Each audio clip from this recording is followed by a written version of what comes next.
बड़ा अनर्थ हो गई दरोगा बाबू। दरोगा बाबू बहुत अनर्थ हो गए। अरे का अनर्थ हो गई? भोरे भोरे कान खावताड़े, कुछ बताइबे? मालिक, ये हमार बेटी किरण भी है। ये भोला बाबू सांसद के ही है। उनके फार्म हाउस पे साफ सफाई के काम करेली। भोला बाबू के बेटा विक्रम यादव शराब की नशा में हमार बेटी के इज्जत लूट ले मालिक। हमार बेटी के इज्जत लूट ले। देख, बात बिटिया के इज्जत के बाद और ऊपर से जवान बेटी और अभी शादी ब्याह भी ना भइल बा। अरे ये बात के यही दफन के लिए में फायदा बा, समझ ले? दरोगा साहब, अगर वो पापी के सजा ना मिली तो हम अपन जान दे दे। चुप, जान दे दे? अरे जान देने से कुछ होई का?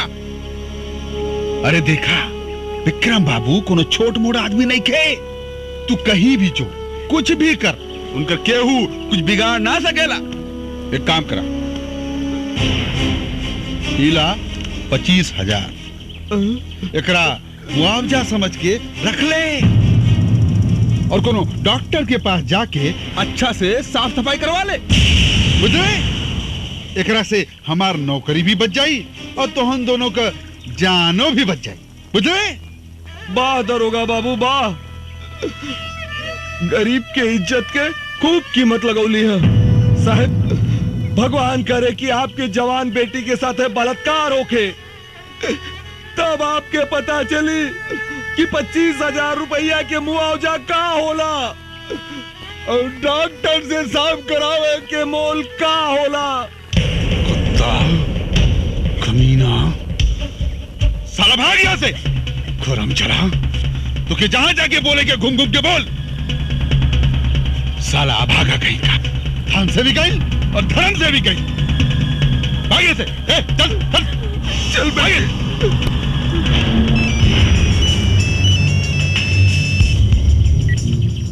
हाँ दरोगा।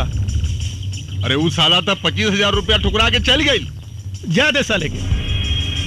अरे बाप बेटी थक हार के या तो घर में बैठ गया सन, ना तो कोनो नदी में कूद के जान दे दिया सन। अच्छा ठीक है। अब विक्रम बाबू, 25,000 रुपया का करी? तू अपन उपहार समझ के रख ले दरोगा।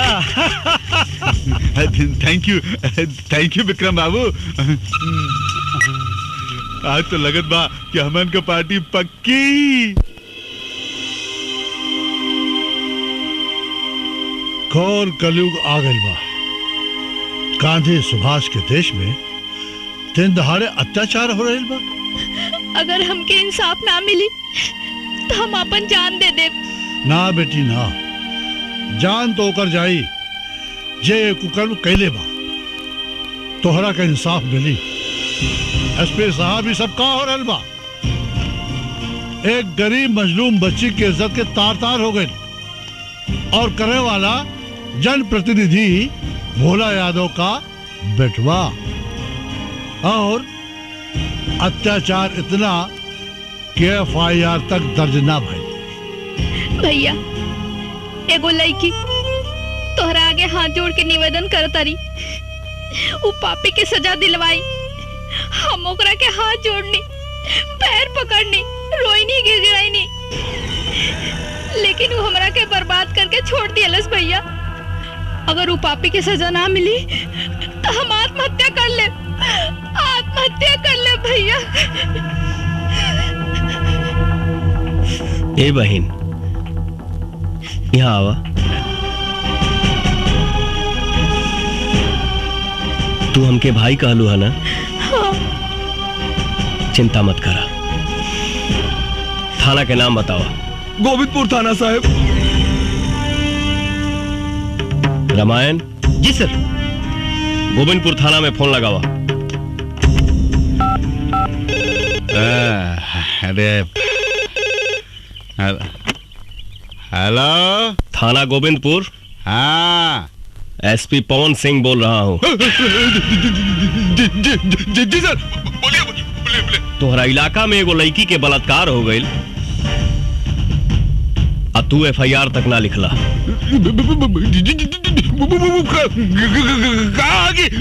जबान हलक से खींच के कमर में बांध दे। हमारा हलवानी जितना देर में वहां पहुंची FIR तैयार रखिए। और सुन, विक्रम बाबू कहां मिलेंगे उनका पता लगा के रखना।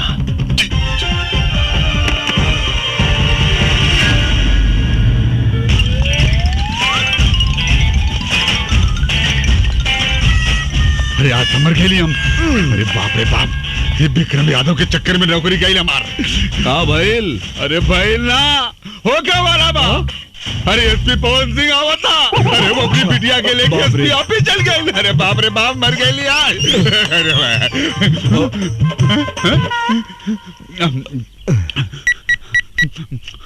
अरे विक्रम बाबू, क्या डरोगा? अरे गजब हो गई।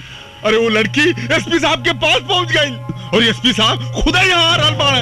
अरे बचाना, हमारी वर्दी तक गई। अरे चुप रहे दरोगा। कितना साले एसपी कमिश्नर अइलन और गइलन। तू घबरो मत, या तो काल से वो एसपी हमर बाप के पालतू कुत्ता बन जाई, ना तो ओकर यहाँ से ट्रांसफर हो जाए। बुझले? जी सर, जी सर। क्या बुझले? और सुन, हम अपना भी जान के साथ बिजी बानी और तू बार बार फोन मत करिए, समझ ले। ठीक है।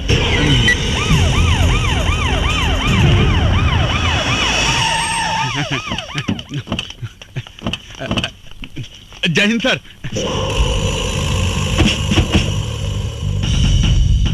कुछ पता चलल क्यों कहां बा? कुछ पता ना चलल।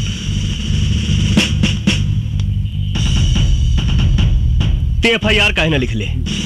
बोल नहीं तब। खौफ सर, खौफ। किस बात का? नौकरी का सर। खौफ के साए में रहने वालों को वर्दी पहनने का कोई हक नहीं। कहां मिलेगा वो? हमका नहीं पता सर। तुमको सब पता है। अपन मोबाइल हमके दे।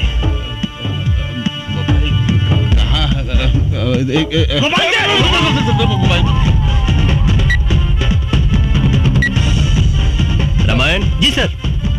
ये नंबर पे बात करा। ओके सर। हेलो, हाँ हम रामायण सिंह अब्दुल बोल रहे हैं। कहाँ मिलेंगे आप? चुप साला। अरे सर, ये तो बड़ा गंदा गाली दे के फोन में कट कर दिया सर। सच सच बताओ, कहाँ मिलेगा वो? ये क्या कर रहे हो? है सर, हमको सब पता है वो कहाँ मिलेगा। फोन पकड़ो अपना। भास्कर जी, जी आप लोग इंतजार करें। जी आओ तनी हम। ठीक है। जी सर। तो भी बैठ गाड़ी में। आइए चलिए, मैं आइए मत।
बाहर निकल। बंगला पे आ जाइए, तोर बख्शीश मिल जाई हो जा। चल जो यहाँ से।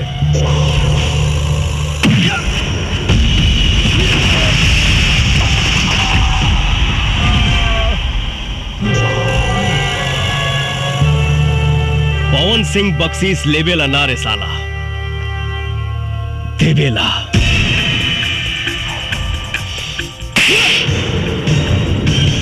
ये रहल होली और ये रहल दिवाली। बाकी सब त्योहारन के बख्शीश यहाँ थी कि हवालात में। अपन वर्दी के रोब दिखाओ तारा।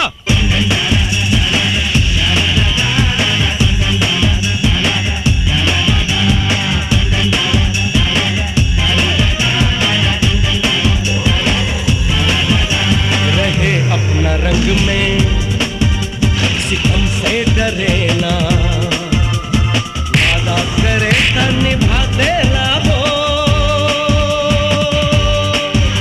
बदल देला बतिया इतना के लिए, अलग एक रचना रचा देला हो, धर्म फर्ज से हटे ना ही पीछे, धर्म फर्ज से हटे ना ही पीछे, जाने ला सारा जहां, राखे ला भोजपुरिया जवान, राखे ला भोजपुरिया जवान।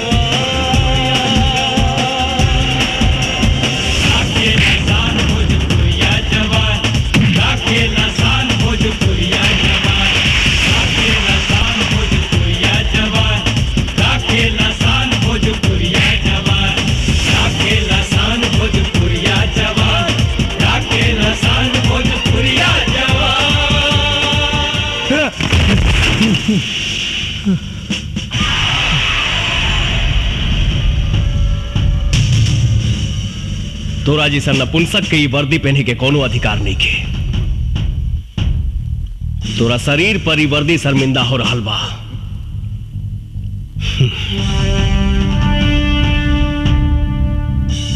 आप जाइए यहां से, आपसे तो हम बाद में बात करेंगे। एसपी, तू हमारे बाप के पावर के नहीं जाना। तुरा के सरेआम सड़क पर नंगा करके ना घुमानी तो हम अपन बाप के औलाद है की। अरे साला, एक बाप के औलाद अगर ते रहते ते कोई इज्जतदार लड़की के साथ ऐसा घिनौना हरकत कबो ना करते। तो राय बहुत महंगा पड़ी एसपी।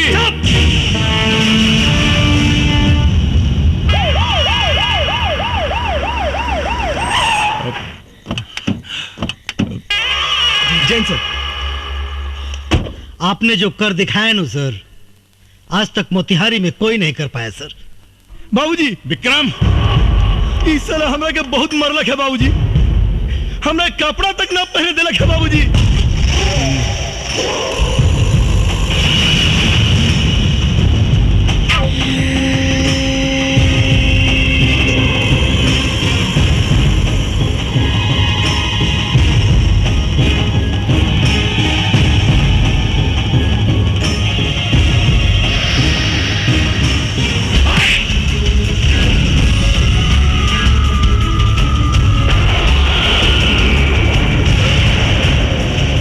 माननीय सांसद जी,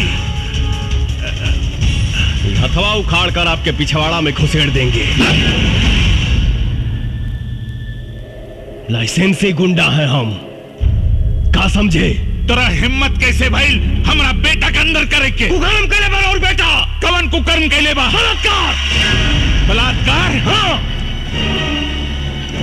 एगो गरीब बेबस लड़की के साथ है। का सबूत बा तोहरे पास? वो देखी, सामने बैठल भी है बेचारी। झूठ बोल के हमारा बेटा के फंसाए रहल बा इस साली। सांसद जी, एकर फैसला तो अब कोर्ट में हुई।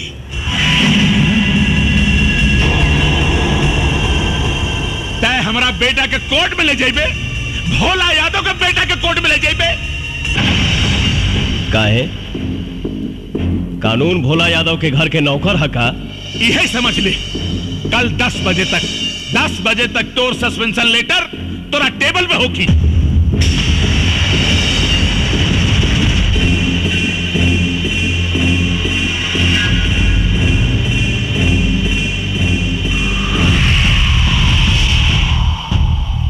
टाइम देख ली, रात के 10 बज रहा बा। रात के 10 से सुबह 10 के बीच 12 घंटा होला।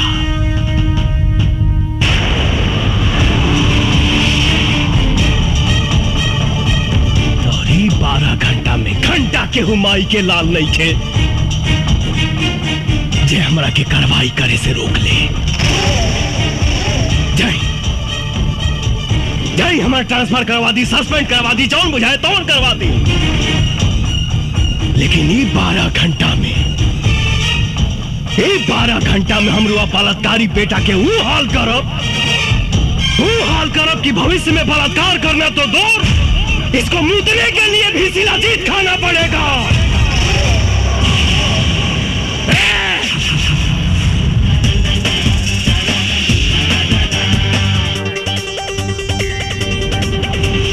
हारे न हिम्मत, दिखा देला जलवा, मजबूती आपन बता देला हो। टिक न सके सामने कौन हस्ती, दुश्मन के छक्का छोड़ा देला हो। सोचे न समझे मरद बन के जिए, सोचे न समझे मरद बन के जिए। हाथे पर रहे परा राखे लसान, भोजपुरिया जवान राखे लसान, भोजपुरिया जवान राखे लसान, भोजपुरिया जवान राखे लसान, भोजपुरिया जवान राखे लसान, भोजपुरिया जवान।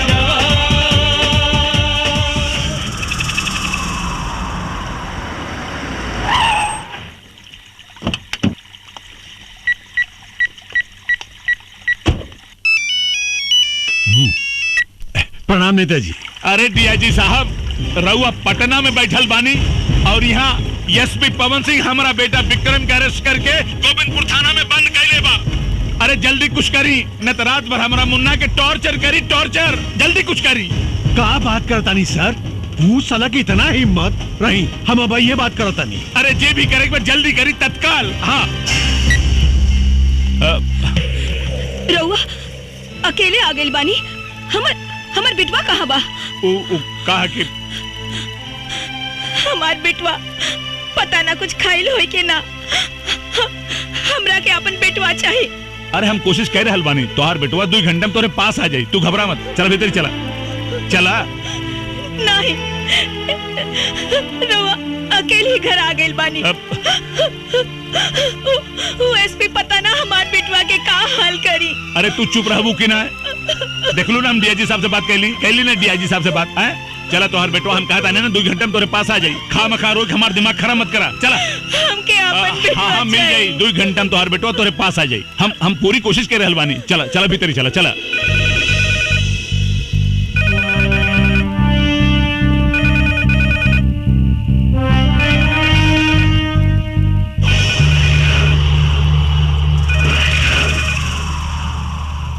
अरे चला, अरे कौन फोन तो उठाओ सरे।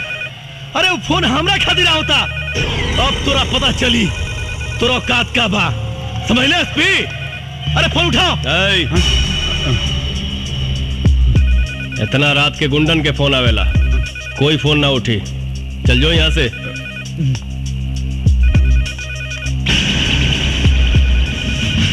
तू हमरा के बर्बाद करके छोड़ दियलस भैया।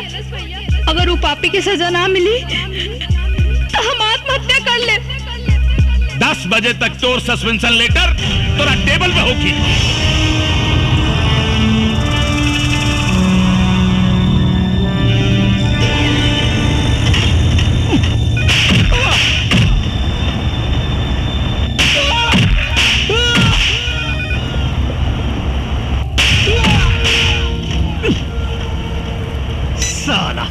काहे नहीं क्यों उठावत? ए ड्राइवर, गाड़ी भगाओ रे।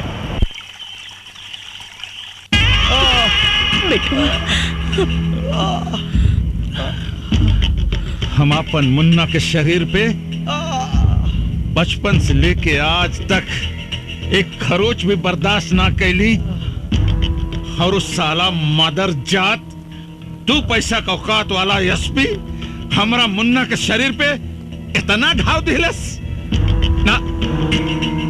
ई घाव हमरा मुन्ना के शरीर पे ना दिले बा, ई घाव हमरा दिल पे दिले बा, दिल पे। बाबूजी, हमरा एसपी के लाश चाहिए, लाश। हम तब तक कुछ खाए ना पियब जब तक एसपी के हम लाश ना देख ले। हमरा के बहुत मरले बा बाबूजी, बहुत मरले बा। मिली, जरूर मिली। नेताजी, ई रहा लो पवन सिंह एसपी के सस्पेंशन लेटर। तो इसको अपना पछवाड़े में घुसेड़ लीजिए। उस ससुर हमारा बेटा के जानवर की तरह पीटा है, हम उसको कुकुर की तरह तड़पा तड़पा के मारूंगा।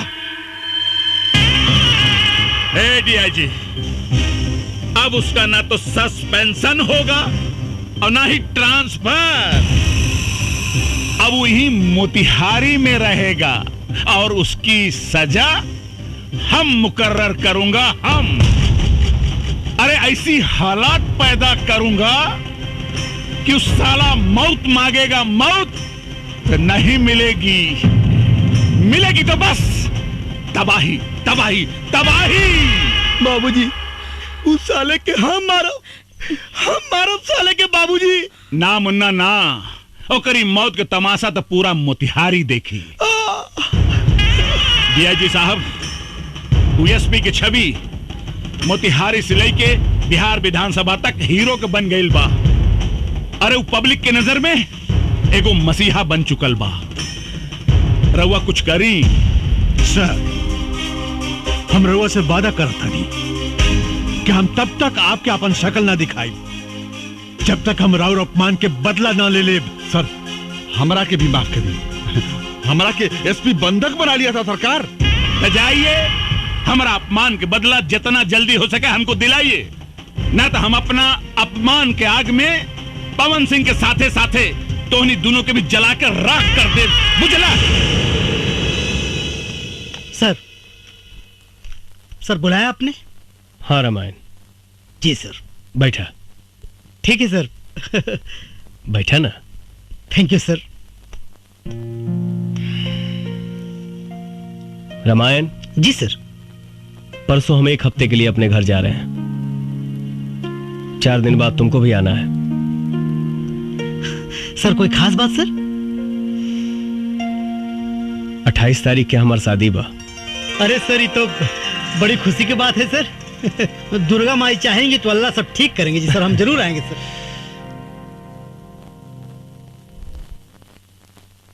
रामायण जी सर। तुम बहुत अच्छे हो। थैंक यू सर। तुम्हारे जैसा अगर हर इंसान हो जाए तो जाति धर्म के नाम पे लड़ाई ही ना हो। Thank you sir. यस सर, गोविंदपुर थाना को नक्सलवादी लूट रहे हैं। आप जल्दी से जल्दी आइए सर, प्लीज।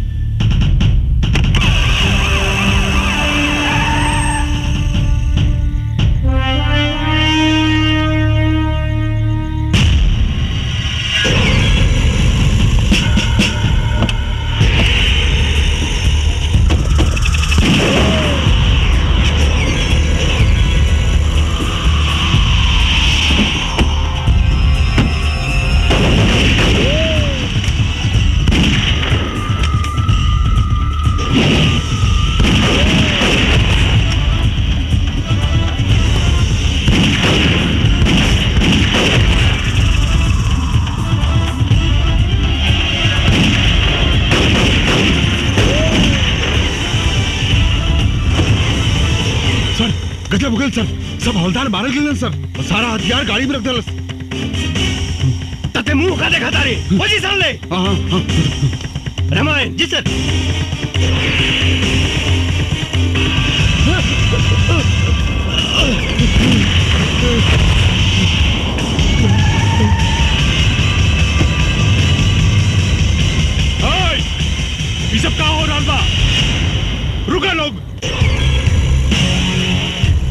सर, कुछ नक्सलवादी थाना लूटने की कोशिश कर रहे हैं। थाना लूटने की कोशिश कर रहे थे या आप आम सप्लाई करवा रहे थे, वो भी इस थाने को लुटवा कर?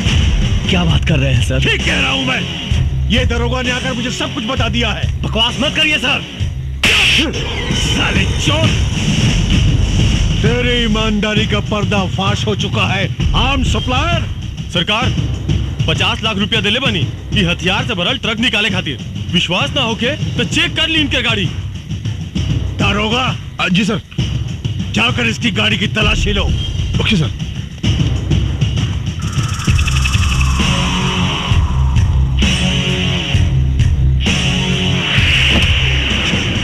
मिल गई बैग।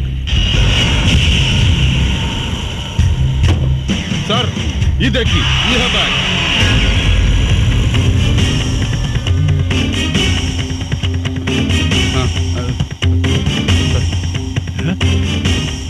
छी छी छी छी छी छी। पैसा कमाने के लिए कोई इतना नीचे गिर सकता है? दरोगा। जी सर। छीन लो इसका आर्म्स।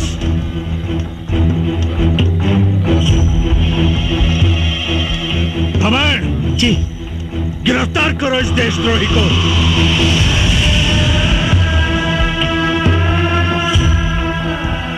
देख क्या रहे हो? जी सर। गिरफ्तार करो इस देशद्रोही को।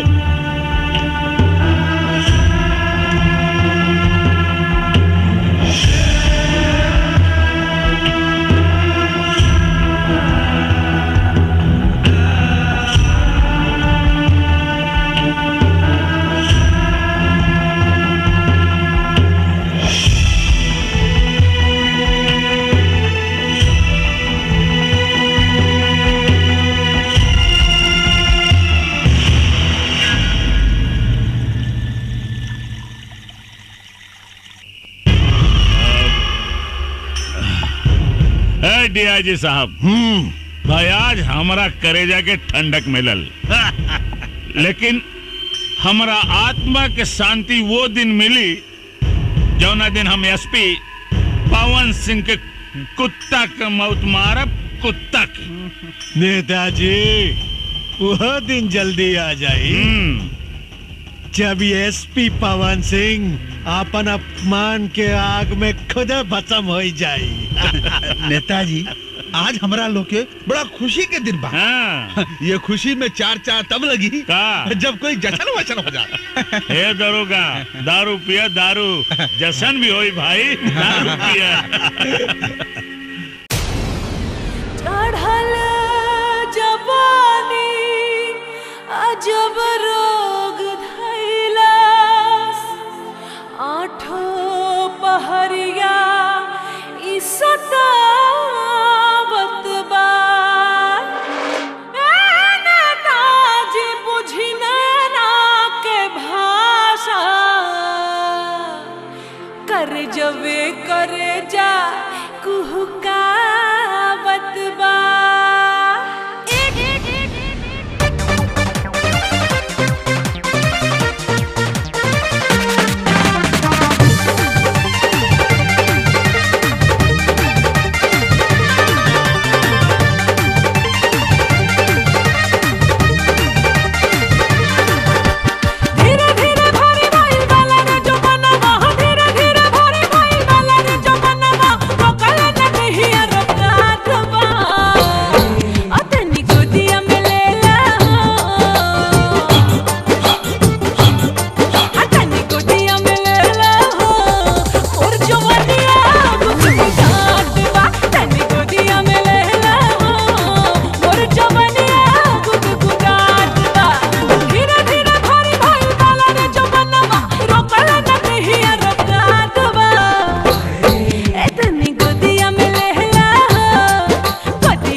हो गई तो हर गर्मी शांत। कुछ भी होके के चाहत रहल, लेकिन तोरा हमारा मुन्ना पर हाथ ना उठावे के चाहत रहल। हाँ? तू हमारा मुन्ना के कोर्ट में ले जाए के सपना देखत रहले। हाँ?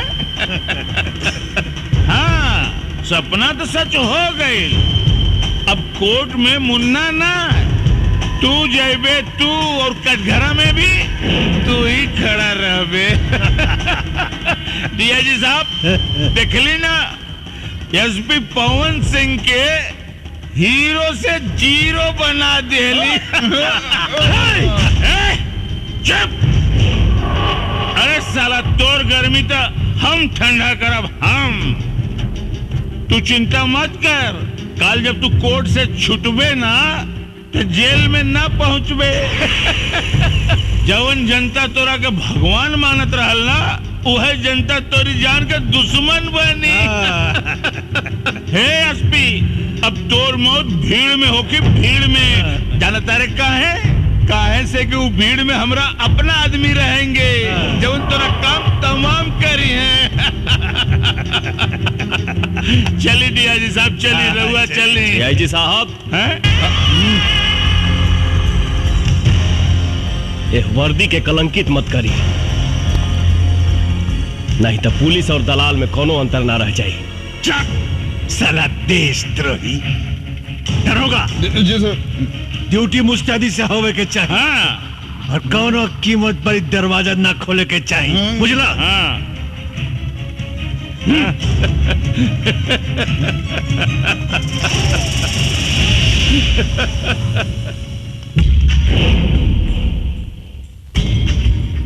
माननीय एसपी साहब, देखी ना पासा कैसे पलट गई। अभी कुछ देर में विक्रम बाबू आ रहे हैं। जैसे आपने उनकी सेवा की थी ना, वैसे ही आपकी सेवा वो आज करेंगे। सॉरी सर।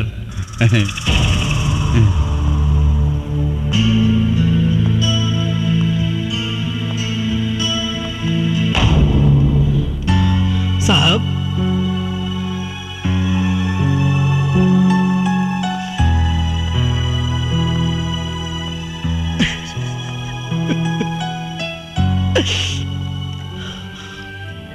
बेगुनाही के सबूत देवे खातिर हमरा यहां से निकल के पड़ी।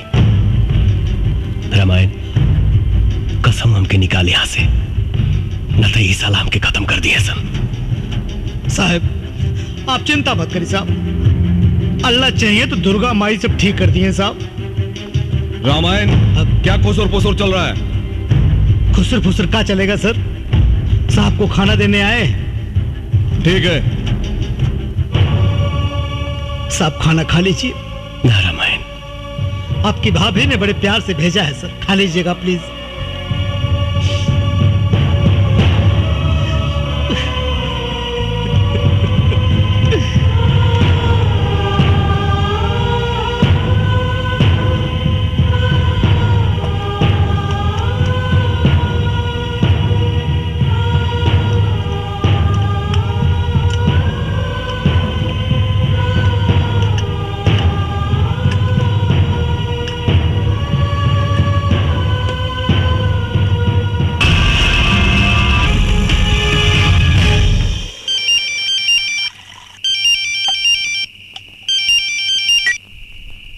हाँ बेटा विक्रम, अरे एसपी मर आ गई का?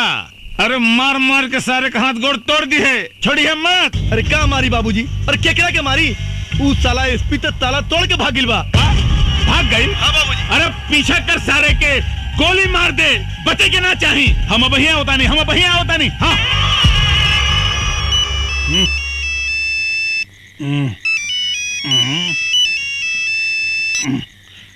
हाँ जी नेताजी। अरे उस साला एसपी पवन सिंह जेल तोड़ के भाग गई। पकड़ाओ करा के, न तो हम पूरे जिला में आग लगा दे। ना ना ना रहुआ फिक्र मत करी, हम भैया कोनो न कोनो इंतजाम करता नहीं, फिक्र मत करी।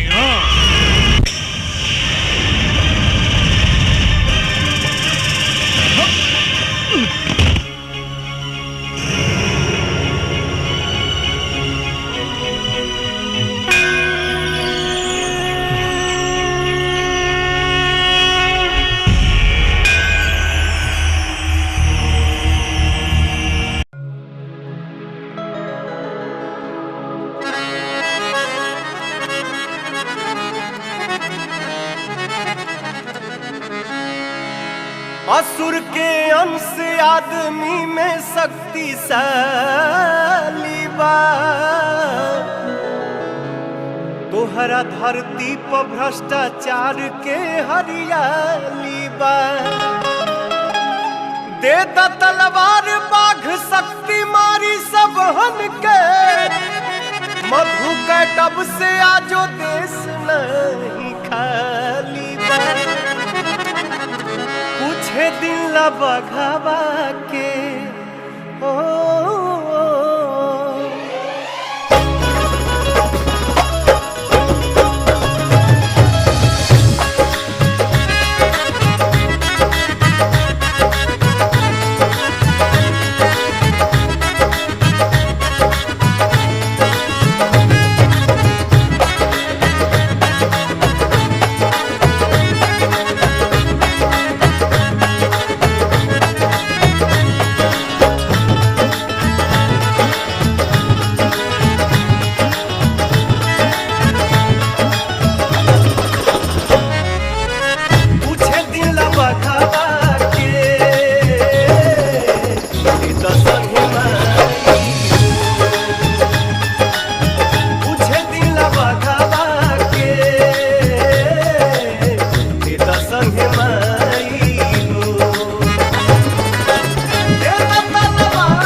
विक्रम! अरे बेटा विक्रम! विक्रम! अरे बेटा विक्रम! अरे विक्रम के मार देलेस तोरा के बेटा? के मार देलेस? अरे देख विक्रम कोनो मार देलेस रे। अरे विक्रम जे तोरा के मरले मुका सारे के छोड़ब ना, जान से मार दे सारे के। अरे हमार बेटवा के मार देलेस रे।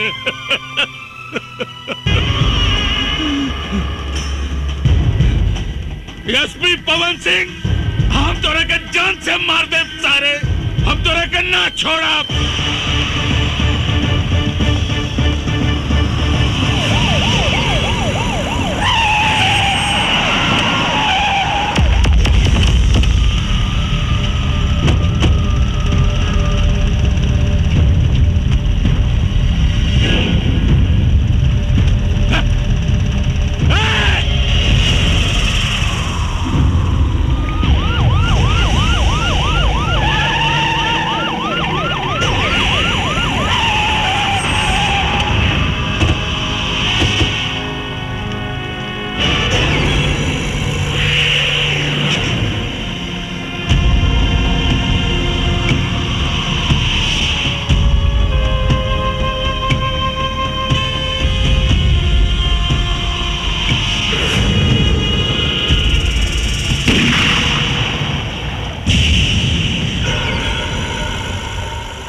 सिंह के पता चलल कि वो कहाँ बाड़े? मैडम, हम साहब के बहुत ढूंढनी, पूरे इलाका के चप्पा चप्पा ढूंढनी, बाकी कुछ पता ना चलल कि साहब कहाँ बाड़े। उनके परिवार से केहू आई रहले का? उनके माई बाबू आयल रहे, अपने औलाद के वो दोनों कहां कहां ना ढूंढ ले, लेकिन कहीं पहले ना। तड़प तड़प के रोते रहने दोनों जने बेचारे। उन लोगों के दुख देख के ना मैडम पेड़ पौधा तक रो देलस। पता था यहां तक चलल है मैडम कि उनके माए बाबू अपने औलाद के गम में रो रो के दुनिया छोड़ देलन।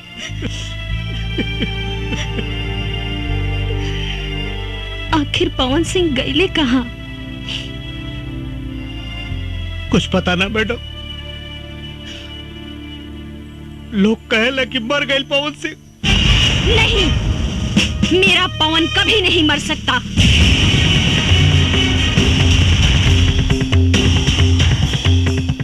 उसका विचार, उसका लक्ष्य आज भी जिंदा है। मैं पूरा करूंगी उसे। अपने पवन के सपनों को मैं पूरा करूंगी। मैडम, हम कुछ समझने ना। आपका पवन सिंह, आप जाने लो पवन सिंह साहब के? हाँ रामायण, पवन सिंह हमारे होने वाले पति थे। शादी होने वाली थी हमारी उनसे। हम दोनों बहुत प्यार करते थे एक दूसरे से। हमारा प्यार कॉलेज से शुरू हुआ था। तू हमेशा लेट आवेलू चित्रा। अरे आज कितना लेट हो गई ना। ये क्या बदतमीजी है? अंग्रेजी में समझाई कि हिंदी में? व्हाट? रैगिंग, रैगिंग हो रहा बा। तो हमरा के करा ना रैगिंग। Half ticket. हम हाफ टिकट नहीं की। तोरा नहीं क्या मालूम? कॉलेज में जितना लड़की भी है ना, वो सब हमार गर्लफ्रेंड भी है। अच्छा हाँ। ये बोला कर इतना तक आने का करता। तू रास्ता से हटबा कि ना? पहले हमारा सवाल के जवाब द, तबे हटब। कैसन सवाल? आई लव यू के हिंदी में का कहल जाला? हाँ बोला बोला बोला बोला बोला क्या निकू? बोला बोला ना, जल्दी बोला। Shut up. गलत जवाब। आई लव यू के मतलब बोला मैं तुमसे प्यार करती हूँ। तोहसे? अरे तोहसे तो हमार जूती भी ना प्यार करे। चलो हो। चलो।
का सोचा तारू चित्रा?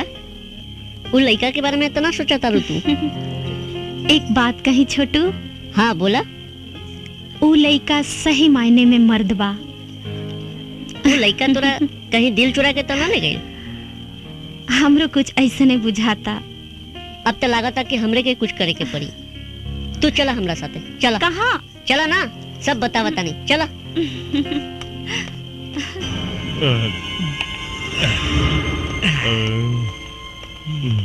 कहाँ ले जाता रहा छोटू? चला ना, बतावता नहीं। इतना रात के, इतना सज धज के, ई हाफ टिकट के साथे कहवा घूमे जाता हो? छोड़ा रास्ता जाए दो। और ना जाए देख तो। तो ठीक ना होई। ये अपना कॉलेज के लड़की बिया, एकरा साथे छेड़खानी ठीक नहीं के। ए मैडम, अरे हम बानी नू, घबराइया मत।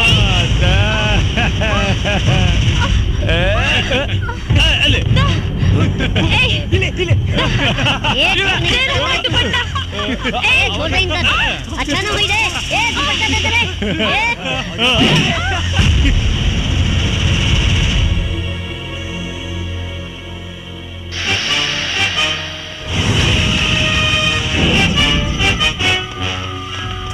रुक।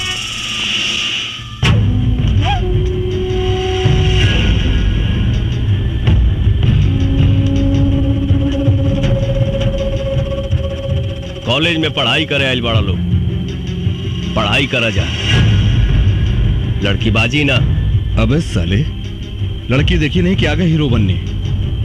अभी आईपीएस का एग्जाम दिया है, एसपी बना नहीं। पहले हम तो भोग लगा लें, तेरा भी नंबर आएगा। हाँ? चल लाइन में आ जा।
अरे भैया, हमको क्षमा कर दो, माफ कर दो।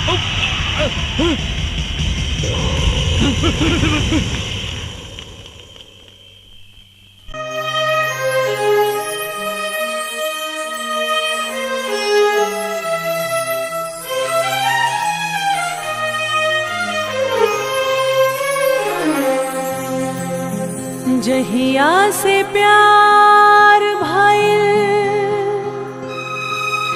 तोहरा से साजन, मनवा मोहब्बत के महल हो गए बा।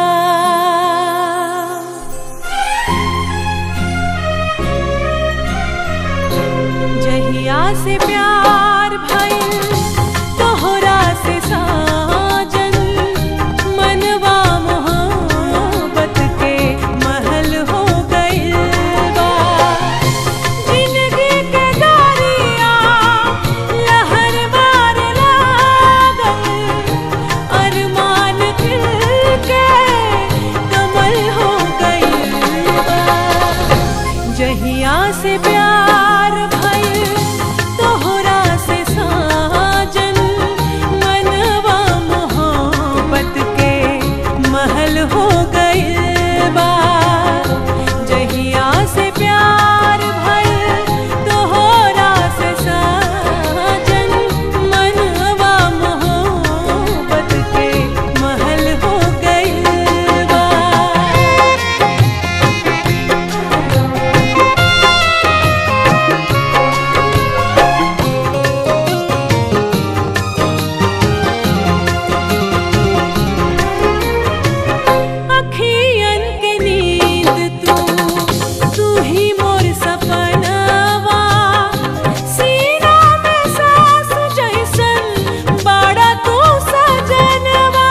चित्रा, जी।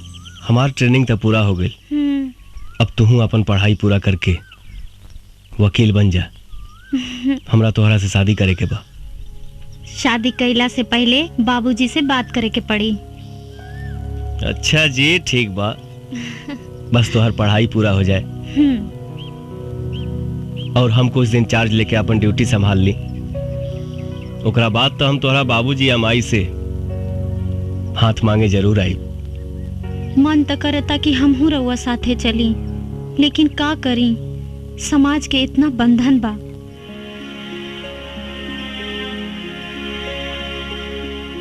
तन मन से हम तोहके अपन पत्नी मान चुकल बानी। सामाजिक बंधन के अंजाम दे वहीं के पड़ी। ड्यूटी पर अपन ध्यान दिहा और अपन खाइल पियल पर ध्यान रखी हा। और रोज सुबह शाम हमरा के एगो फोन जरूर कर लिहा।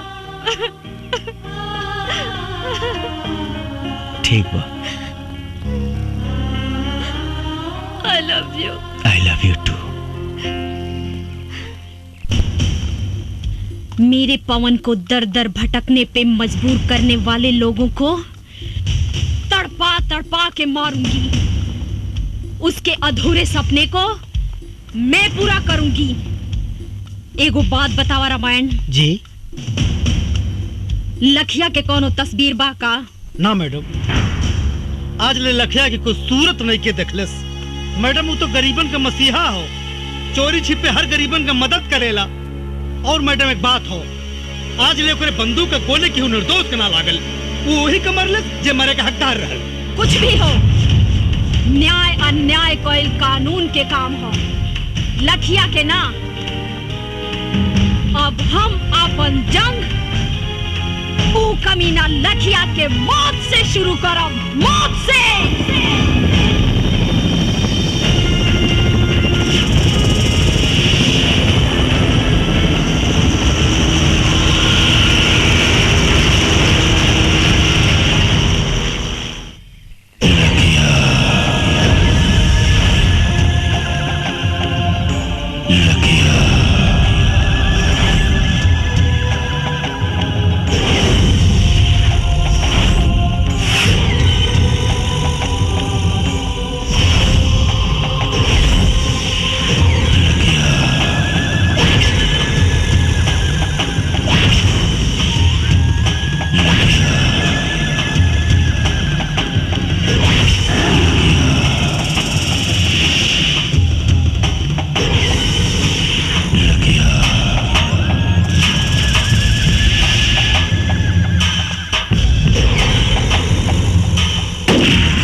चित्रा, ये कौन चित्रा है रे?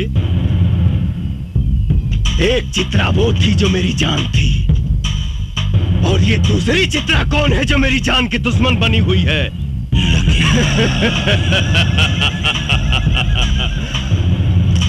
लखिया के मारे वाला भगवान के छोड़ के धरती पर केहू जन्म नहीं खेले ले।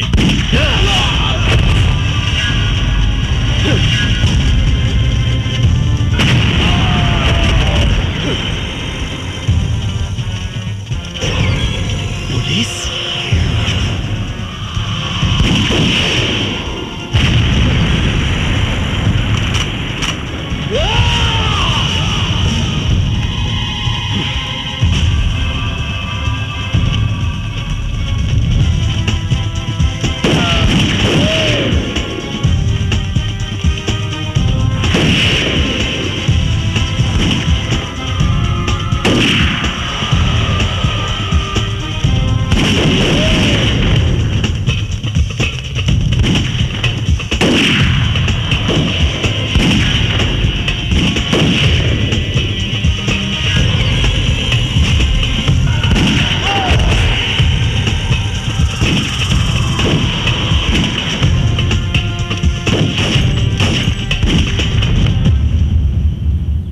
मैडम, लखिया के अड्डे पे जो पुलिस ने छापा मारा है उसके बारे में कुछ बताना चाहेंगे आप? जो काम 5 सालों में नहीं हुआ, हमारी टीम ने उसे 5 दिनों में कर दिखाया। लखिया का अड्डा खत्म हो चुका है, वो बहुत ही कमजोर पड़ चुका है। बहुत जल्द ही वो पकड़ा भी जाएगा। हमने दूसरा अटैक उस पे करने का ऐलान भी कर दिया है। या तो वो प्रदेश छोड़ देगा, नहीं तो वो मारा जाएगा।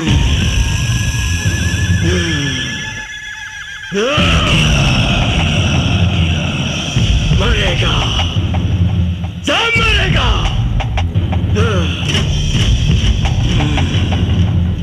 भोला यादव मरेगा, चित्रा मरेगी, DIG मरेगा।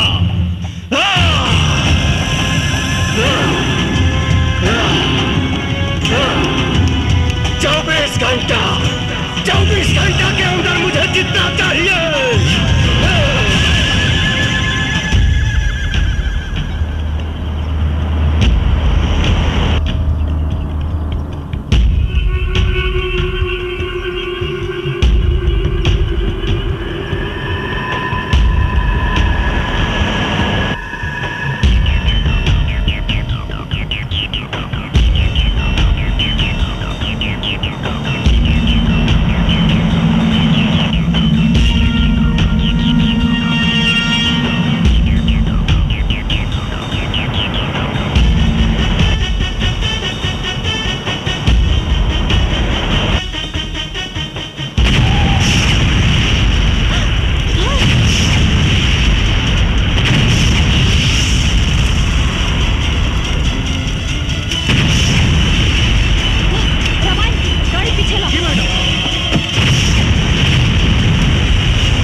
चारों तरफ माइंस बिछल बा।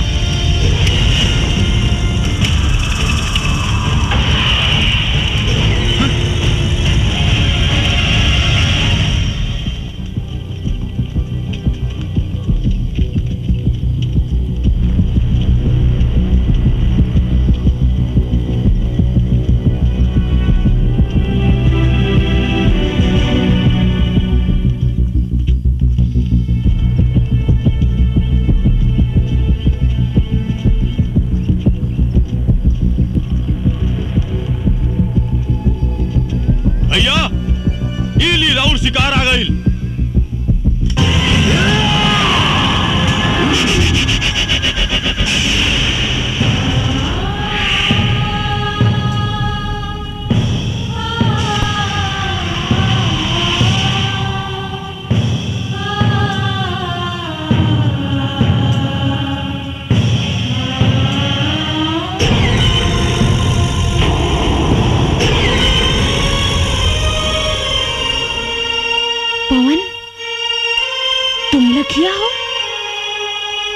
चित्रा, लेकिन तुमने वर्दी कब पहन ली? हमरा ना मालूम रहे कि तोहरा से मुलाकात हुई वो ऐसन मोड़ पे। का करी चित्रा, IPS पवन सिंह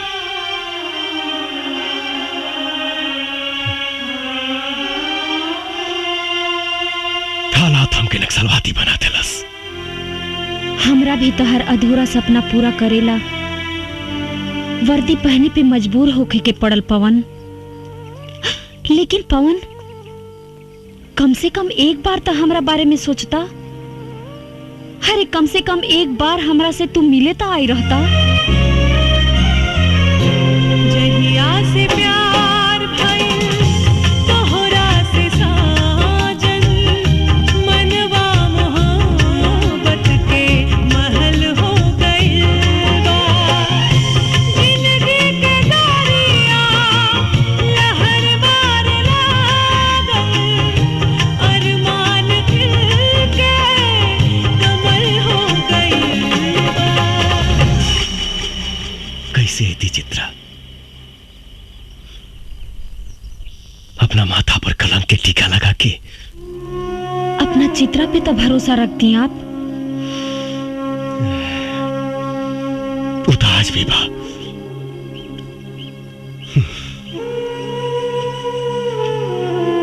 लेकिन सोचा, जौना लेखा के माई बाप अपना लड़का की याद में रो रो के मर गई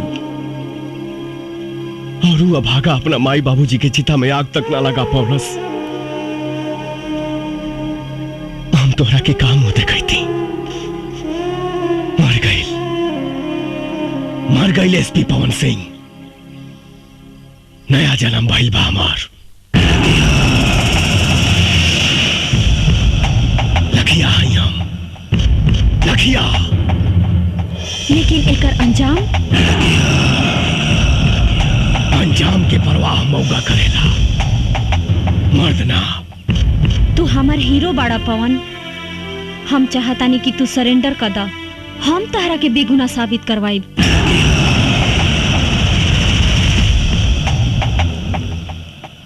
कुछ ना करवाई वो तुम। कानून सजा दिलाई तहार दुश्मन भोला यादव के। कानून? कौना कानून के बात करता रू? कानून के भोला यादव रंडी बना के रख ले बा। अरे जौना देश में प्रधानमंत्री के हत्यारा के 12 साल बाद सजा मिलल, ओ कानून के बात करता रू? संसद पे आक्रमण करे वाला के दामाद के तरह बैठा के सेवा कई जाता। कसाब जैसन हत्यारा के सुरक्षा में करोड़ों रुपया खर्च हो गई बा। वो कानून का सजा दी भोला यादव के? हमरा तोहरा कानून पे भरोसा नहीं खे। बहुत जल्द भोला यादव जेल के अंदर हुई पवन। तू हमरा ऊपर भरोसा रखा। तू ना समझ पाड़ू चित्रा। हिंदुस्तान के जेल अपराधियन खातिर कोनो 5 स्टार होटल से कम नहीं खे।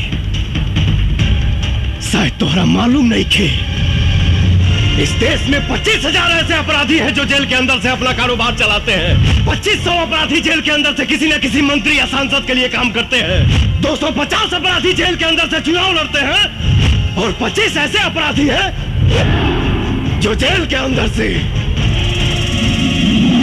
सरकार चलाते हैं। लेकिन पवन, जिस राह पे तुम चल रहे हो उससे भी तो तुम्हारी बेगुनाही साबित नहीं होगी। इसकी चिंता कहां थी पहले? अब तू मिल गई बड़ू तो सोचब।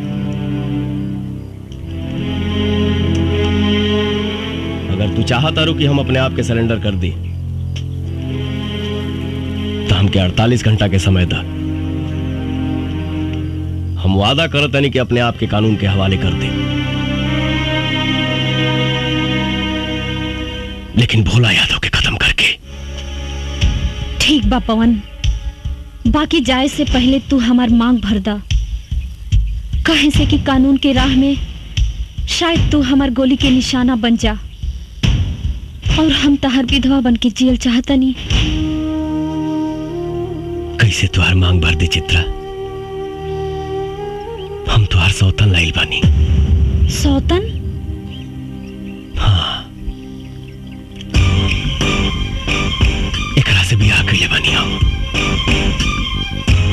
एकरे मांग भर ले बानी हम। अब तो बस खून, खून, बस खून। तो पवन, यही सिंदूर से तू हमरो मांग भर दा। तहर इस सौतन के साथ समझौता को भी जी ले।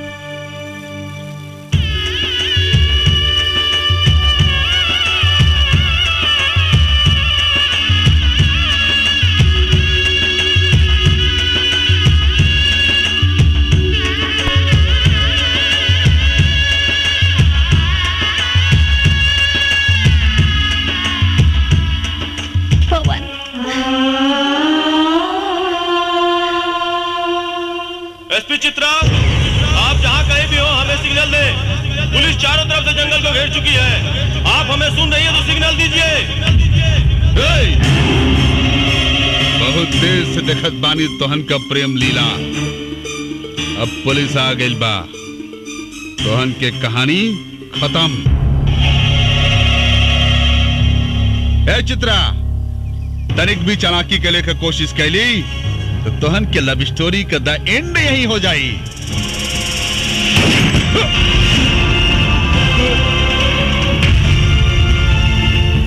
रामायण साला दोगला पुलिस वाले पर गोली चलाता है।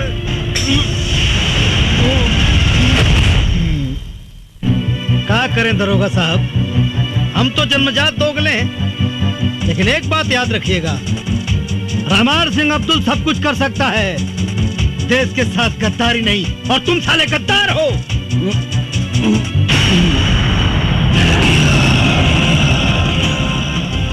राजपूत के वादा पा 48 घंटा में मिला।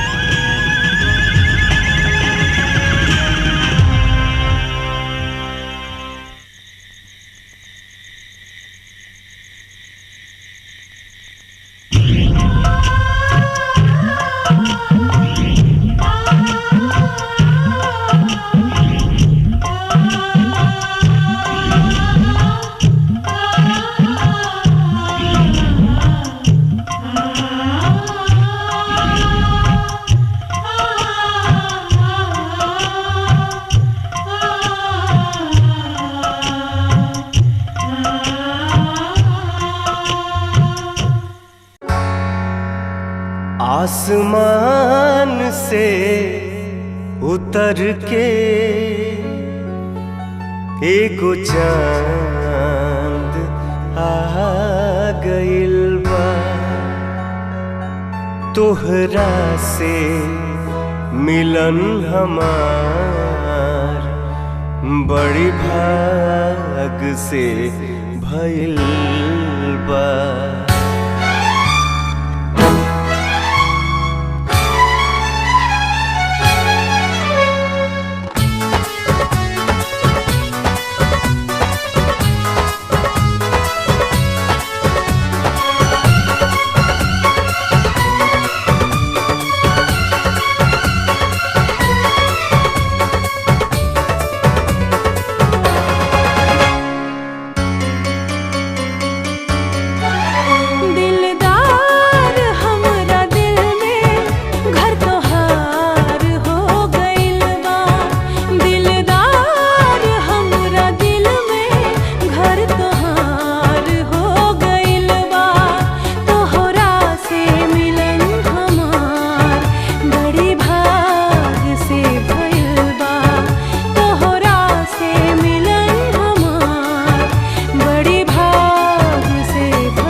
कुदरत के कुछ कहिबा दिलदार हमरा दिल में घर तोहार हो गइल बा, दिलदार हमरा दिल में घर तोहार हो गइल बा।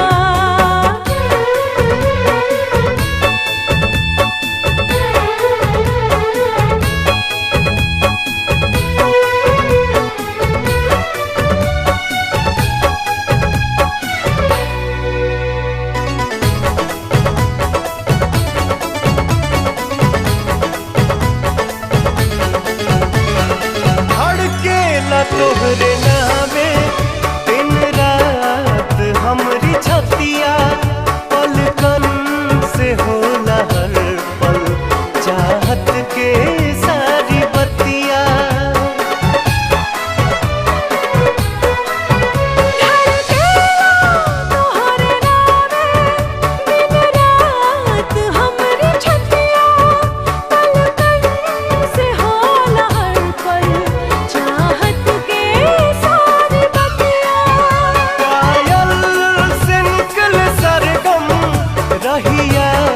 चलत में हरदम पायल से निकल सरगम, रहिया चलत में हरदम पागल पवन के झोंका मस्ती में मस्त बा।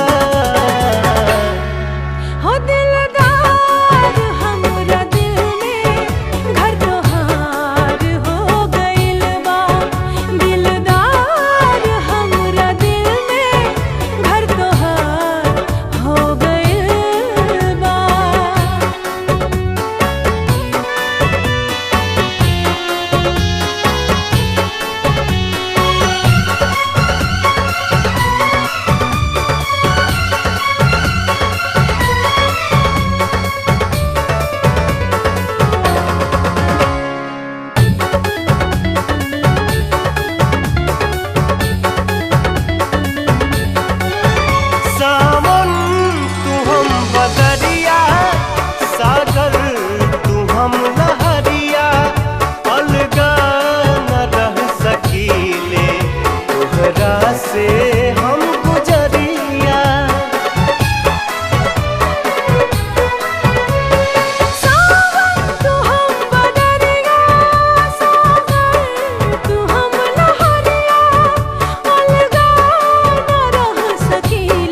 एसपी चित्रा का दावा कि 48 घंटे के अंदर लखिया को जिंदा गिरफ्तार करेंगी, लेकिन लोगों का कहना है कि लखिया ने आज तक किसी बेगुनाह को नहीं मारा। किस वजह से लखिया भोला यादव के पीछे पड़ा है, ये लोगों के बीच एक बहुत बड़ा सवाल बना हुआ है। आज तक लखिया ने जो फरमान जारी किए हैं वो उसे पूरे किए हैं। अब ये देखना है कि इस बार लखिया अपने मकसद में कामयाब होता है या नहीं। कोई कुछ भी साफ साफ बता नहीं पा रहा है, लेकिन सबको इंतजार है पूरे 48 घंटे पूरे होने का। अब देखना है एसपी चित्रा लखिया को पकड़ने के लिए क्या क्या प्लानिंग्स करती है। क्या एसपी चित्रा से किसे पकड़ पाएगी या नहीं? क्या लखिया अपने मकसद में कामयाब होगी? टीवी पर अखबारों में आपको अपना फोटो देखकर बहुत अच्छा लग रहा होगा ना। क्या जरूरत थी लखिया को उंगली करने की? अरे कोनो काम करे से पहले ओकर रणनीति बनावे के पड़ेला। रणनीति बना बना के 5 साल बीत गई, लखिया के एगो तस्वीर भी निकाल पाऊनी रहुआ लोग। अरे हम तक कम से कम इतना तो कह दिहनी कि वो आत्मसमर्पण करे के ऐलान कर दिहलस, लेकिन भोला यादव के जान से मारे के धमकी भी देले बा। जी मंत्री जी, जल्दी हमारे बंगले पास जाओ। जी सर, मैं अभी आता हूँ। मंत्री जी का फोन था, मैं बाद में तुमसे मिलता हूँ।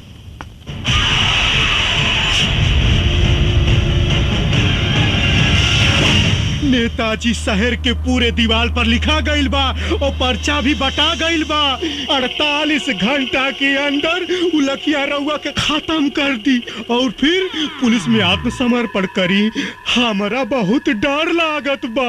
घंटा उखाड़ी लखिया साला हमार। अरे उस साला के तो हम ऊ हाल करब कि जिंदगी में कभी सोचले भी ना होई। ओकर सारे का हाथ पैर काट के ओकरे पछवाड़े में बांस घुसेड़ दे, ओकर सारे के जियल मुहाल हो जाई। हैं?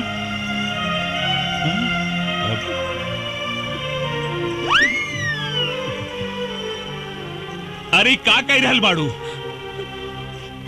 रउआ के जान के बड़ा खतरा बा। भगवान रउआ के रक्षा करी। हम ओकरा खातिर भगवान से मन्नत मांग ले बानी। चली हमरे साथे मंदिर चली। अरे पगला गेल बाड़ू का? अरे हम कोनो मुर्गी बकरा है जौन लखिया ससुर आई और हमरा के काट के चल जाई। रउआ तो हमार कोनो बात ना माने ली। अरे हम पहले अपन बेटवा खो चुकली, अब अपन मांग के सिंदूर ना खो सकेली। हे भगवान। नेताजी, भाभी जी जब कहते बानी तो चली चल के दर्शन कर ली मंदिर में। ठीक बा, चली आई। कहाँ जा रहा बानी सर? मंदिर। रउआ के 48 घंटा सुरक्षा में रहे के होखी। का है? रउआ पर खतरा मंडरा रहल बा। कब तक रही खतरा? 2 दिन तक, सिर्फ 2 दिन। सीएम साहब से बात हो गई बा, पूरा इलाका के सील कर दिया गई बा। कमांडो फोर्स आ रहा बा, हेलीकॉप्टर से पूरा जंगल के सर्च कर जा रहा बा। अब वो लखिया के खात्मा 100% निश्चित बा सर। अब देख रहुआ सर, हमरे मोतिहारी जिला के राहत के सांस मिली, राहत के। तो ठीक बा, रवो हमारे साथे मंदिर चली। हाँ, सरकार खाली 48 घंटा के बाद बा, काहे जान जोखिम में डालत हई। कहीं तो फोन करके शंकर भगवान के यही बुला ली, यही दर्शन कर ली। का बकरा है तू रे? सरकार मतलब पंडित जी के घर में बुला लेता नहीं और पूजा पाठ यहीं जे कर ली। अब सर ये बिल्कुल ठीक कर रहल बा, बिल्कुल ठीक कर रहल बा। तो ठीक बा, पंडित जी को बुलाए ले, पूजा यही हो जाई। अरे बाप रे, अरे बाप रे बाप। का भइल? अरे हे रानी, हे देखा का छपल बा हो। का छपल बा? छपल बा दारू पिए से 500 आदमी बीमार, 300 का लीवर डैमेज और 200 का किडनी डैमेज। तो यही नाते तो हम कहेली कि दारू पियब छोड़ दी, बाकी आप हमार बात सुने ली कहा। अच्छा और नहीं तो का। हाँ ठीक बा। बंद माई का बंद। हमारा दिमाग डिस्टर्ब हो गई। आज के बाद बंद बंद बंद बंद। हाँ? एकदम बंद बंद बंद। हम आवतनी। अरे ये हमारा रसगुल्ला, ये भोरे भोरे सच के कहवा जाता हो? हम मंदिर जाता नहीं। अच्छा? कितना दिन से मंदिर मस्जिद में जाके देवी देवता से मन्नत मांगत रहनी कि रउआ जौन दिन शराब पियब छोड़ दे, वो दिन हमार जिंदगी के सबसे खुशी के दिन हुई। अच्छा? हाँ, और आज भगवान हमार सुन लेहलन। हम जाता नहीं। अरे नास पीटी, एक बात बताओ, तो के कहलस कि हम शराब पियब बंद कर देनी? हे भगवान, अबे रउआ तो कहने की का कहनी हो? आज से बंद, आज से बंद। ये जानो, इधर आओ। हम इना कहनी है कि शराब पियब बंद, हम कहनी है इस साला कमीना अखबार घर में आज बंद। चल घर के अंदर। झलक दिखाए कि मंदिरा जात है, शराब पियब बंद।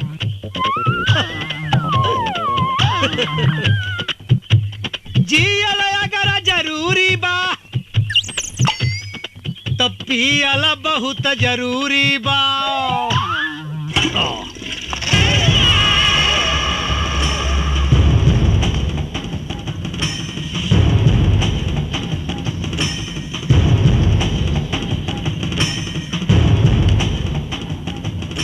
चित्रा सिंह जी, तोहरी नादानी की वजह से आज हमने की दिन देखे के पड़ रहल बा।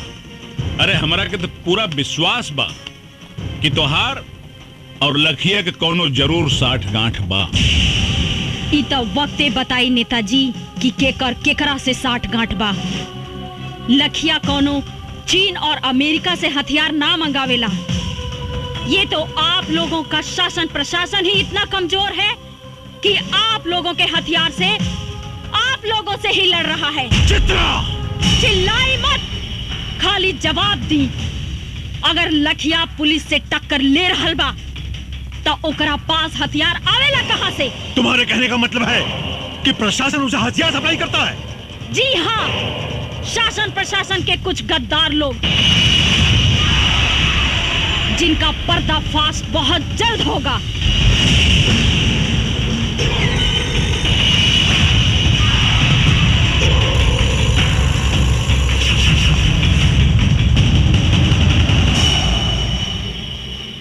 बियाजी साहब, यह औरत बहुत खतरनाक साबित हो सकेले। एकरा के कुछ करे के पड़ी।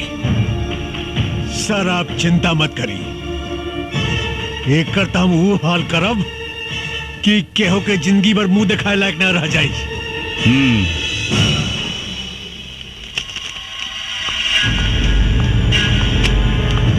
एक मंत्री से बात करने की तमीज नहीं है तुमको उनके औकात का पता नहीं है।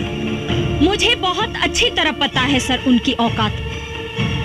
जान पे आई तो चूहे की तरह बिल में घुसकर बैठ गए। यही है उनकी औकात।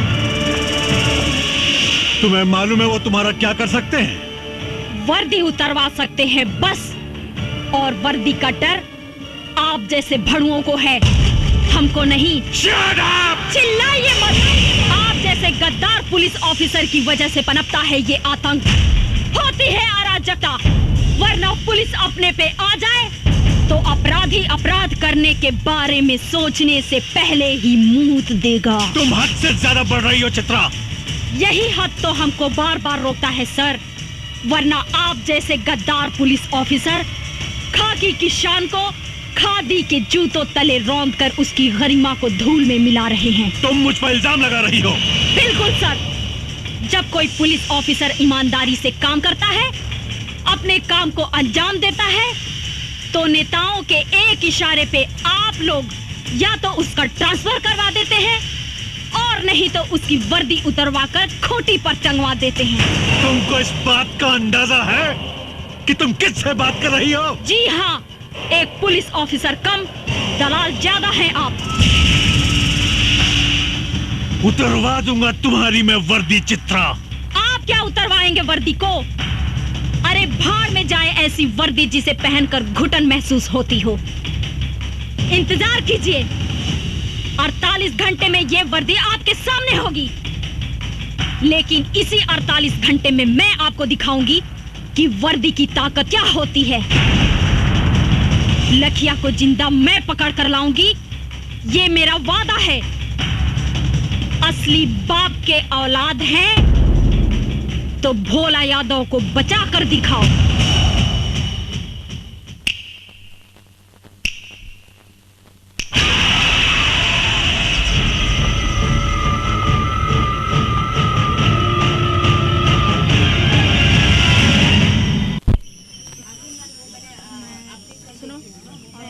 अच्छा कैमरे की लेंस सही से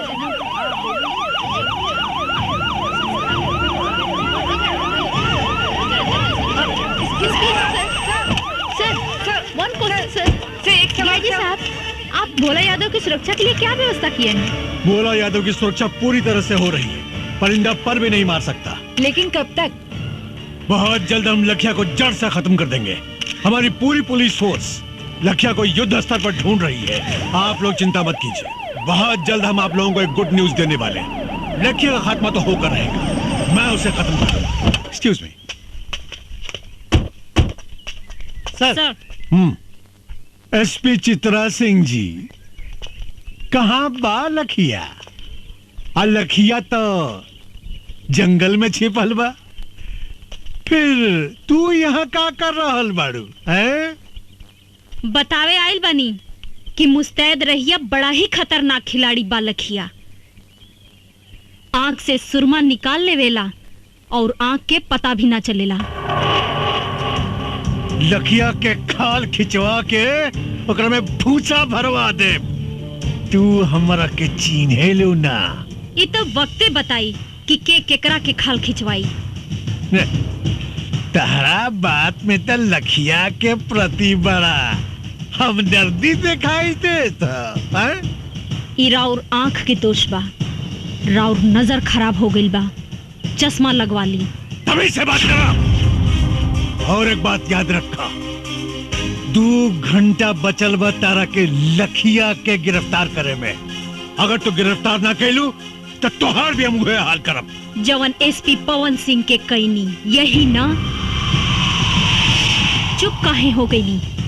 वर्दी के ताकत और वर्दी के औकात आपका जाने नी, हम जाने नी। डीआईजी साहब, जौना लखिया के रउआ लोग एगो तस्वीर तक हासिल ना कर पौनी, आज हम ओकरा साक्षात गिरफ्तार करके ले आइल बनी। कहाँ बा लखिया? तारा जेब में ना, राउर बाप भोला यादव के स्वागत में बा। चल के देख ली।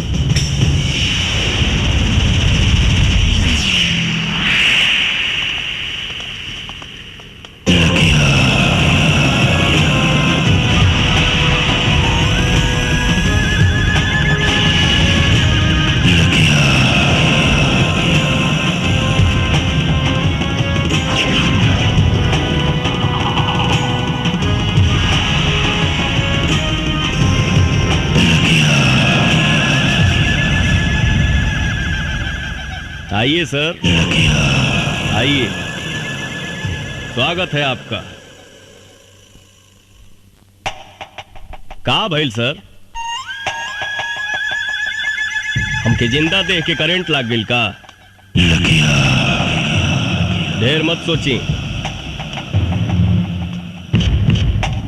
हम ही यही पवन सिंह उर्फ लखिया। पवन सिंह को लखिया बनाने में सबसे बड़ा योगदान आप ही का है। अच्छा अच्छा, तत्ते ही हमें लखिया के आड़ में आतंक फैलावे वाला देशद्रोही पवन सिंह। देशद्रोही तते हमें जवानी वर्दी पहिर के देश के साथ गद्दारी कर रहा हूं। बड़े पूछ अपना आत्मा से, पूछ अपना जमीर से, पूछ कि देशद्रोही ते हवे बाकी हम।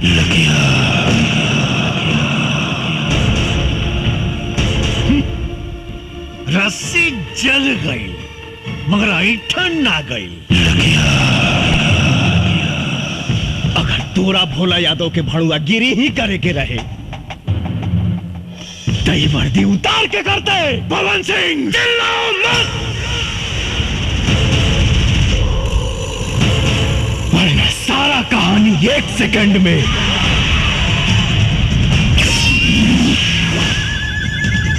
खत्म कर दे।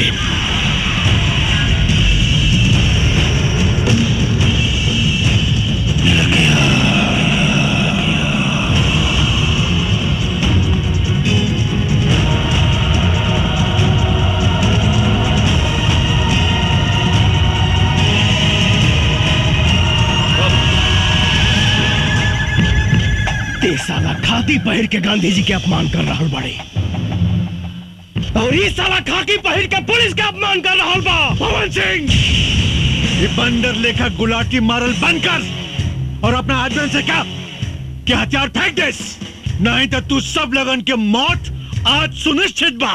हे दिया जी है, ये भाषणबाजी बंद कर और बाहर से फोर्स मंगाओ और खत्म कर सारे के, खत्म कर। खत्म तो हम तोड़ा के करब रे। संसद में बैठ के देश का सौदा कर रहा हूं। रुक जा पवन सिंह, नहीं तो गोली मार दे। अरे तो मुंह का दिखाता है, मार गोली मार। शेरनी के दूध पियले बानी, पवन सिंह के मारे ला करेजा चाहिए। भोला यादव के कुत्ता ओकर फेंकल रोटी खाए वाला साला हमरा के का गोली मारी।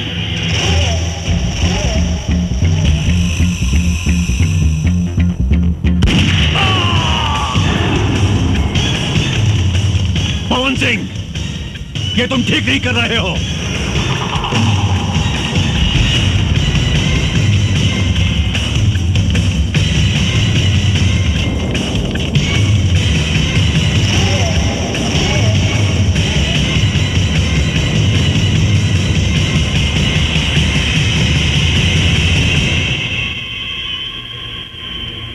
एसपी पवन साहब, आप ही लखिया हैं? हाँ, हम ही हैं लखिया।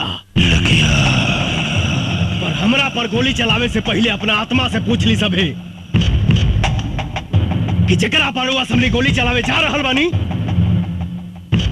ओका सचमुच के एक मुजरिम लखिया हो या वर्दी के इज्जत रखे वाला एसपी पवन सिंह। अगर मेरी बर्बादियों में ही तुम सबकी खुशी, तो एक ठोकर मार मुझे बर्बाद कर जा।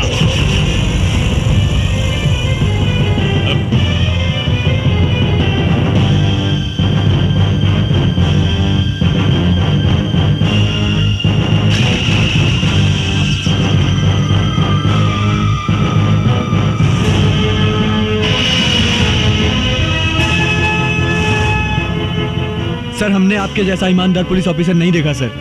हम आपके ऊपर गोली नहीं चला सकते सर। सर, अगर आप जैसे पुलिस ऑफिसर पर गोली चलाऊंगा तो घर जाके अपने बच्चों को क्या जवाब दूंगा? आप पर गोली चली तो हिंदुस्तान में भ्रष्टाचार और आतंक खत्म कर देने वाला आप जैसा ऑफिसर बनने की कोई भी हिम्मत नहीं करेगा सर।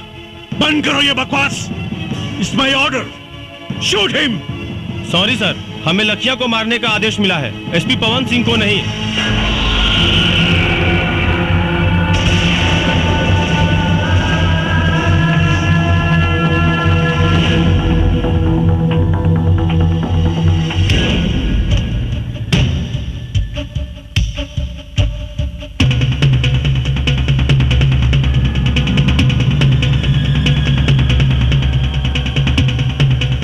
चाही तो एक साथ सारा मैगजीन तुम्हारा खोपड़ी में डाल दी।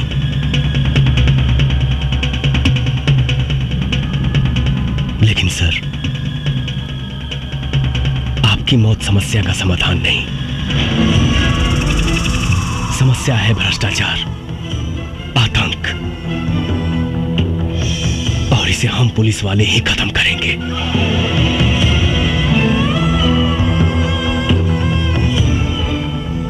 सर, पुलिस की इज्जत को मत मिटाइए, वरना लोगों का पुलिस पर जो बचा खुचा विश्वास है वो भी खत्म हो जाएगा।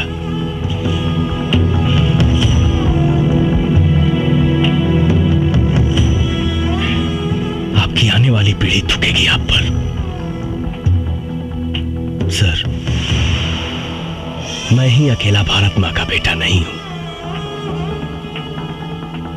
भी उसी मां की कोख से जन्म लिए हैं। फिर आपका खून काला कैसे हो गया सर? बचा लीजिए इस वर्दी की गरिमा को प्लीज। बस बस मुझे अब और शर्मिंदा मत करो। इस हरामजादे नेता के हराम की कमाई खा खा कर मेरी आंखों पर पट्टी पड़ गया था। आज तुमने मेरी आंखें खोल दी, मेरे ज़मीर को जगा दिया है तुमने। मेरा दिल आज तुम्हें सैल्यूट करने को कह रहा है। आज सैल्यूट यू। मैं भूल गया था कि मैं भी एक देश का सिपाही हूं। ऐसे भ्रष्ट नेता जो देश को खा खा कर बर्बाद कर रहे हैं, आखिर नुकसान तो हमारा ही है ना। पवन, मैं इस वर्दी की कसम खाकर कहता हूं कि चाहे अंजाम जो कुछ भी हो, आज के बाद सिर्फ और सिर्फ मैं इंसाफ के लिए लड़ूंगा। वाह वाह वाह वाह, आपस में बड़ा भाईचारा फूट रहल बा। ए डीआईजी, ई मत भूल, तोर औकात एक होमगार्ड के भी ना रहल।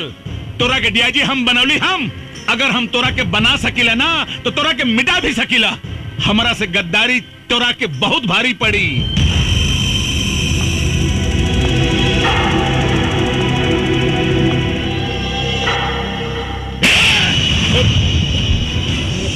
अंजाम की परवाह मऊगा करेले, मर्द ना। ए डीआईजी, ए साला, अरे तू अपने आप के मर्द कब से हो गए ले रे? जब से तोहरे जैसन मऊगा के साथ छूटल, अब मर्द के साथ मिलल।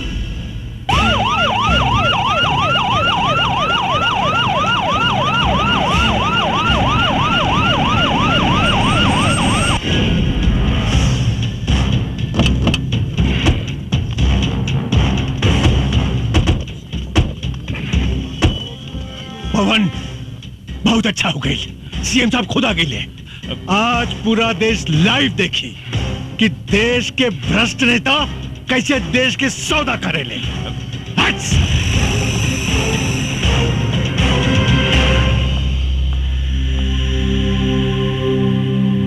ये क्या हो रहा है डीआईजी? भोला यादव सुरक्षित तो हैं?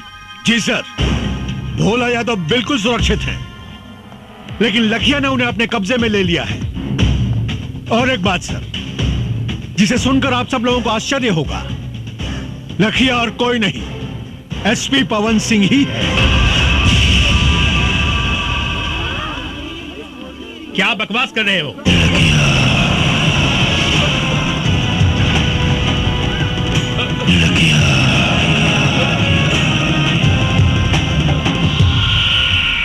बकवास ना सीएम साहब, ये सच्चाई है।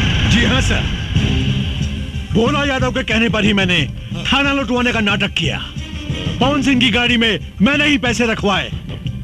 पवन सिंह निर्दोष है सर, बल्कि सच्चाई तो यह है कि इन सारे गुनाहों की जड़ ये भोला यादव है। सारे कर कहानी तो हम कब के खत्म कर दिले रहती, लेकिन हम के वो दिन के इंतजार रहे कि एक सच्चाई पूरा देश देखे। पर नक्सल बनकर तुमने जो अपराध किया है उसका क्या? नक्सलवाद समाज की पैदावार नहीं है सर, राजनीति की पैदावार है। और ये भोला यादव इस प्रदेश का सबसे बड़ा हथियार माफिया है। मेरे पास हथियार आया कहां से? 5 साल तक लड़ाई लड़ता रहा, सिर्फ यहां के नेताओं से हथियार खरीद कर। झूठ बोल रहा है सीएम साहब, ये हमको फंसाना चाहता है। अरे भगोड़ा है, जेल तोड़ के भागा हुआ है।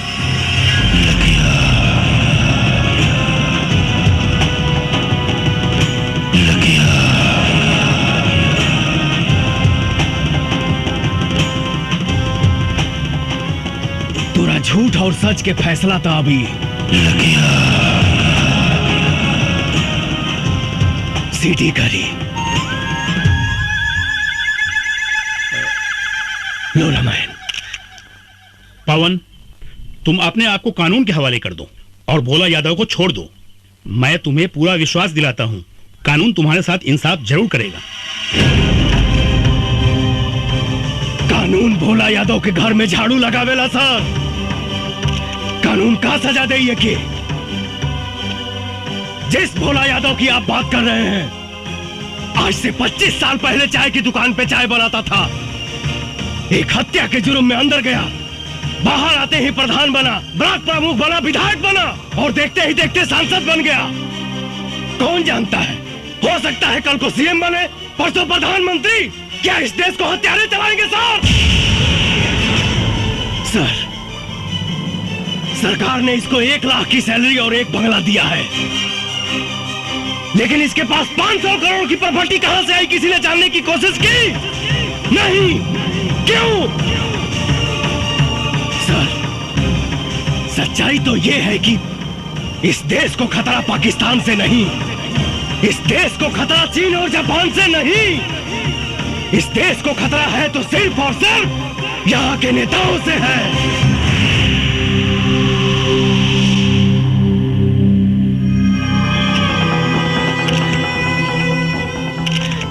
सर, मैं निर्दोष हूं, कचरा साफ करने आया था, लेकिन इन लोगों ने मुझे मजबूत करने के बजाय मेरा हाथ ही काट दिया। बचा लीजिए सर, इस देश को अंधकार की ओर जाने से बचा लीजिए।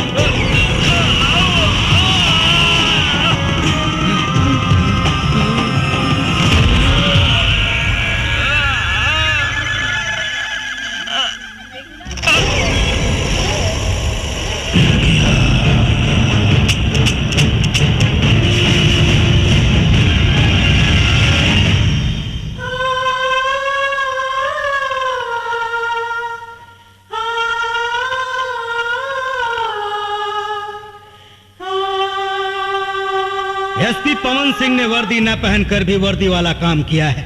उन्होंने जो कुछ भी किया वो देश और समाज के हित में था। इसलिए अदालत एसपी पवन सिंह की वर्दी ससम्मान वापस करने का हुक्म देती है। इस देश को ऐसे सच्चे और ईमानदार पुलिस ऑफिसर की सख्त जरूरत है।